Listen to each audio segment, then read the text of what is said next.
Today we're taking a look at my first bronze watch, and when you've been collecting for as long as I have, there aren't very many firsts left, so I'm pretty excited about this. Bronze watches are actually a little tricky for me because when they are released, they're usually the more expensive variant compared to the stainless steel, and I've never really found a watch that I like enough to buy, but not enough to where I'm willing to risk getting a bronze variant for the first time. But today we're going to take a look at the AVI-8 Spitfire Lock Chronograph. We'll do the usual unboxing, and then we'll take a look into the watch and the size and the lume. So packaging wise, it really isn't anything different than most of the watches. Standard box, outer box, and standard inner box with their logo right down the middle. So here it is. This is an AVI-8 Spitfire Lock Chronograph. That bronze really does look great on the green dial here.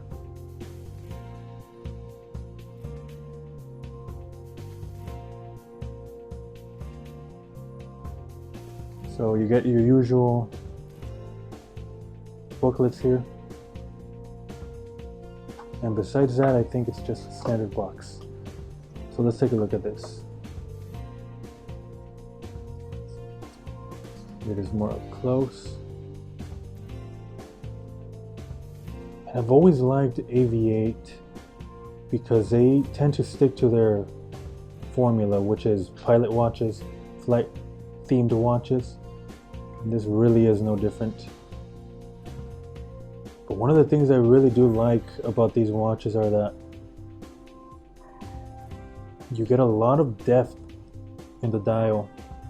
So I'm not sure if the camera can capture it here, but on this dial we're looking at 3 different layers. On top you have the chapter ring and the indices, which would be the top layer. Then you have the middle layer, which has the numbers printed on them. And then you have a layer under there with half of the subdials. And right where the date is, it goes into all 3 layers. I've always really liked the indices on these watches because they're super easy to read, they're bold, and this really is no different. AVI-8 does have a lot of watches, and it's often difficult to kind of keep up with them, but when I saw that they were releasing this bronze one, I had to have it. Let's take it off the cushion here. Here it is. Dimension wise, we're looking at a 42mm case, which I know for me it is a little bit on the bigger side, but compared to a lot of their other watches that tend to be bigger, like I said on the flight theme, they tend to be closer to 44, 45. For 42 is actually manageable for me. Thickness, we're looking at 12mm. Inside is a mecha quartz movement, a Japanese mecha quartz movement, which I think is perfectly fine for something like this. Let's take a look at that.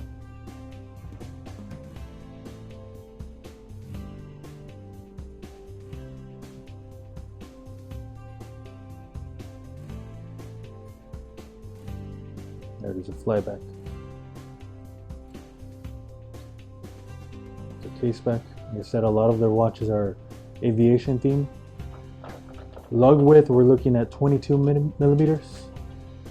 And this leather strap isn't the best, but it's actually not bad. I might actually keep it on here. So really a lot to like about this. I think the color palette used here with the indices, the dial, and the case is perfect. This does come in other variants in stainless steel, but I really am glad they went with the green version for the bronze. The pushers have a different kind of finish to it there that looks really nice. And of course that crown really is unique here. So let's go ahead and take a look at its size. I went ahead and brought out the Bulova Lunar Pilot, kind of because so many of us own this watch or know the size of it. So here they are side by side. As you can see, the Bulova is quite a bit bigger.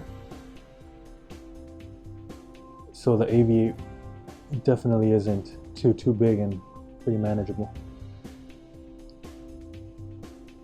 Here they are, thickness.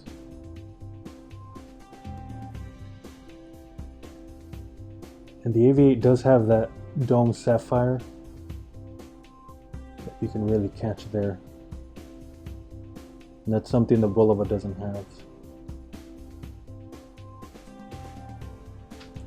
And I also brought out this Timex Weekender just because it's a smaller watch, and see how it looks next to this AVI-8.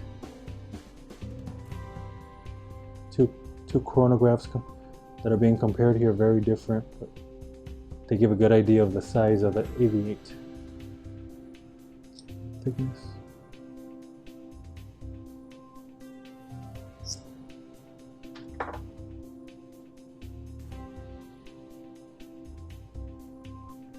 So let's go ahead and take a look at the lume shots.